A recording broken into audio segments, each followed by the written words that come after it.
Hello, আসসালামু আলাইকুম। ওয়ালাইকুম আসসালাম রহমতুল্লাহি হুজুর, বরকাত। আমি ধরমপাড়া সুনামগঞ্জ থেকে ইউনুস বলছিলাম। জি আমার ইউনুস ২ টা ভাই। প্রশ্ন হুজুর। ১ম প্রশ্ন হলো, কোন কোন ক্ষেত্রে বিয়ে করা ফরজ, ওয়াজিব এবং সুন্নাহ, এবং কোন ক্ষেত্রে আপনার বিয়ে করা হারাম? আমাদের দর্শক যে প্রশ্ন করেছিলেন আপনি সংক্ষেপে তার উত্তর দিবেন যে আসলে তিনি বিয়ের প্রসঙ্গে কথা বলেছেন, কখন বিয়ের বৈধ জায়েজ পর্যায়ে এবং কখন হারাম, আপনি যদি বলেন।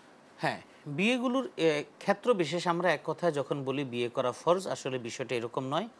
বিয়ের হুকুমটা নির্ভর করে ব্যক্তির উপরে।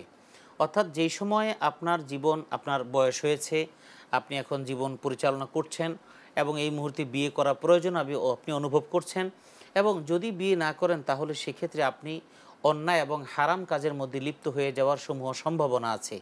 আপনি শারীরিকভাবে ফিট এবং স্বাভাবিকভাবে সামাজিকভাবে ফিট, এবং আপনি এই অবস্থায় যদি বিয়ে না করেন তাহলে অবৈধ সম্পর্ক অবস্থার হবে মধ্যে অথবা চলে গুনাহগার যেতে হবেন। পারেন।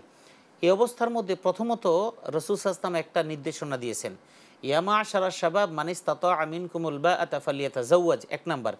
এখন আপনি যখন বিয়ে করতে যাবেন, বিয়ে করাটা এই জায়গায় আপনার জন্য ফরজ, বুঝেন। কিন্তু আপনি বিয়ে করতে যাচ্ছেন এমত অবস্থায় আপনার তো হয়তো ইচ্ছা চাহিদা অনেক বেশি বা সব কিছু, কিন্তু আপনার পারিপার্শ্বিক, আপনার সোর্স অফ ইনকাম সব কিছু, হ্যাঁ বিয়ে করার পর আল্লাহ রিজিক অবশ্যই দিয়ে দেয়, কিন্তু একটা সামগ্রিক প্রস্তুতির ব্যাপার আছে। একটা ছেলে বালেগ হয়ে যাওয়ার পরে যদি বলে আমি বিয়ে করবো, সেটা তো হয় না। এখানে অনেক পারিবারিক বা সামাজিক বিষয় আছে। এই অবস্থায় যদি আপনি দেখেন যে আপনার বিয়ে করা ফরজ কিন্তু আপনি বিয়ে করতে পারছেন না, আল্লাহ রাসূল কিন্তু বলেছেন যে ফালিয়াতাজাওয়াজ ফাইন্নাহু আগাদ্দু লিল বাসার ওয়া আহসানুল ওয়া মান লাম ইয়াস্তাতি ফাআলাইহি বিসসাওম।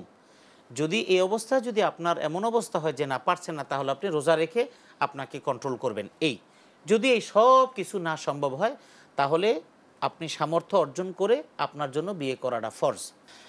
মোহতারাম, আপনি বিয়ে জি সংক্রান্ত বলছিলেন, খুব সংক্ষেপে যদি জি উত্তরগুলো এরপরে বলেন। আমরা সংক্ষেপে বলছি, সেটা হলো যে এই বিয়েটা আপনি আপনি সামর্থ্য আছে, সব কিছু ঠিক আছে, কিন্তু বিয়ে না করলে আপনার অন্যায়ের মধ্যে জড়িত হয়ে যাওয়ার কোনো সম্ভাবনা নাই। এই অবস্থার মধ্যে আপনার জন্য বিয়ে করাটা সুন্নাহ, রাসূলুল্লাহ সাল্লাল্লাহু আলাইহি ওয়াসাল্লাম করেছেন এই জন্য। আরেকটা হলো বিয়ে করাটা হারাম বা নাজায়েজ, সেটা হলো ১ নম্বর আপনার শারীরিক অক্ষমতা, এটা হলো সবচাইতে বড় জিনিস।